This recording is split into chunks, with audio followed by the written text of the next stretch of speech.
اگرچہ بہت سے لوگ جواں مرگی کا شکار ہونے والی پروین شاکر کو 80 اور 90 کی دہائی کی معروف ترین شاعرہ کے طور پر ہی جانتے ہیں، لیکن یہ بھی ایک حقیقت ہے کہ انہوں نے سول سروس میں بھی اپنا ایک نام اور مقام پیدا کیا اور انہیں ایک بہترین آفیسر تسلیم کیا گیا۔ یہ حقیقت ہے کہ محبت اور خوشبو کی شاعرہ کہلانے والی پروین شاکر CSS کا امتحان پاس کرنے کے بعد سن 1982-83 میں سول سروسز اکیڈمی میں بہترین پروبیشنر آفیسر قرار پائی تھی۔ پروین شاکر بعد ازاں پاکستان کسٹمز میں شامل ہوئیں اور سن 1986 میں اسلام آباد میں FBR کی سیکنڈ سیکرٹری کے عہدے پر فائز ہو گئے۔ سن 1976 میں ان کی پہلی کتاب خوشبو کو آدم جی ایوارڈ سے نوازا گیا، جبکہ انہیں پرائڈ آف پرفارمنس بھی ملا۔ پروین شاکر کا سن 1976 سے سن 1994 تک کا عرصہ سرکاری ملازمت اور ایک شاعرہ کے طور پر پبلک سیکٹر میں ان کے بے مثال کام کی عکاسی کرتا ہے۔ اردو ادب کے منفرد لہجے کی حامل پروین شاکر 24 نومبر سن 1952 کو کراچی میں ایک مذہبی گھرانے میں پیدا ہوئیں۔ ان کے والد کا نام سید شاکر حسین تھا اور ان کے خاندان میں کئی نامور شعراء اور ادبا پیدا ہوئے، جن میں بہار حسین آبادی قابل ذکر ہیں۔ پروین شاکر کے نانا حسن عسکری اچھا ادبی ذوق رکھتے تھے۔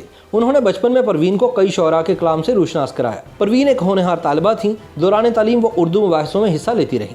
اس کے ساتھ ساتھ وہ ریڈیو پاکستان کے مختلف علمی اور ادبی پروگراموں میں بھی شرکت کیا کرتی تھیں۔ انہوں نے انگریزی ادب اور زباندانی میں گریجویشن کیا اور بعد میں انہی مضامین میں جامعہ کراچی سے MA کی ڈگری حاصل کی۔ سرکاری ملازمت شروع کرنے سے پہلے 9 برس تک شعبہ تدریس سے منسلک رہیں اور سن 1986 میں کسٹم ڈپارٹمنٹ CBR اسلام آباد میں سیکنڈ سیکرٹری کے طور پر اپنی خدمات انجام دینے لگیں۔ سن 1990 میں امریکہ کے ٹرینٹی کالج سے تعلیم حاصل کی اور سن 1991 میں ہارورڈ یونیورسٹی سے پبلک ایڈمنسٹریشن میں ماسٹرز کی ڈگری حاصل کی۔ پروین شاکر کی شادی ڈاکٹر نصیر علی سے ہوئی، جن سے انہوں نے بعد میں طلاق لے لی۔